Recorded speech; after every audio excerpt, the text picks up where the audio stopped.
Chinese. Official place for crowd on the weekend. People shopping, bumping in each other. Trust me, it had its downside. But it was the first place that gave me a job, so I guess it's not all that bad. Psych. The job was the worst experience ever. Never liked that job, to be honest. But I got to admit, Miss Chin money wasn't normal. If someone told me, say Miss Chin Guzu done, I would believe, bro. Ha ha. Let's start the story. I was born in Westmoreland, Jamaica, attended Godfrey Stewart High School. I was thinking I hit the jackpot when I realized I'm going at this school. Not for educational purposes, but because my best friend from primary school was going to go there as well. But that's not all. There was going to be a girl there as well. For this story, let's call her Tiffany.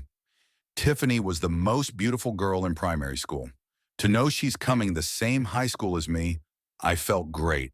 Now I think it was on my 13th birthday, I could remember my stepfather told me, make sure by your 15th birthday, you bring a girl so you both can cut the cake. I always felt that it would be Tiffany. As a juvenile, confidence wasn't a problem for me. I wasn't ugly, I was outgoing. I did track and field, I did well in school. But there was this one thing that could always break my confidence. This one thing causes my whole high school experience a different type of ball game. Big pants to school is like a joke in Jamaica. That one thing I hate is the idea of wearing a big pants. Now, as a teenager, there's a lot of things go through your body. You now grow face hair, now your hormones are surging off the fucking chart.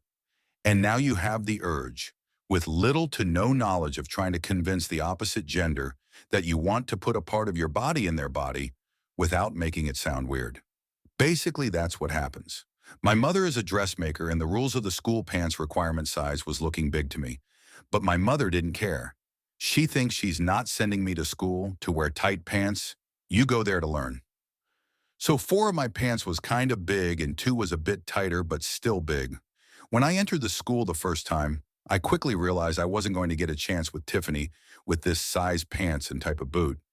Everyone was rocking Desert Clarks, pants well fit, and John Sport bags. Someone wasn't looking like the rest. That's me, Lowell. As time going by, I got a Desert Clarks as well, but still was wearing these big old ugly pants.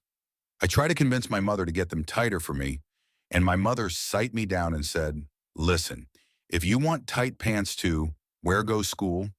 2 things, pack your bag with your clothes and find somewhere else. Or you go, look work and find money go school. Because me not using my money to send you go school with no tight pants. When she said that, immediately something clicked. Because this would be my first job opportunity. My best friend, let's call him George. George left primary school with me and came the same high school with me. George had a mother that was working downtown at a Chinese supermarket. So every evening, whenever we left school, George would head downtown to go work with his mother at the supermarket.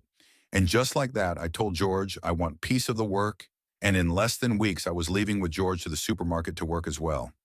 Honestly, I didn't care I was 14 and starting to make my own bread. Before that, I didn't know the concept of getting a job. But now I'm feeling great. It was short-lived though.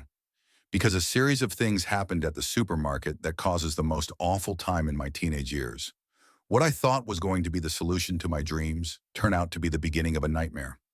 Stick around for part 2 of how I got fired from the Chinese. Stay tuned.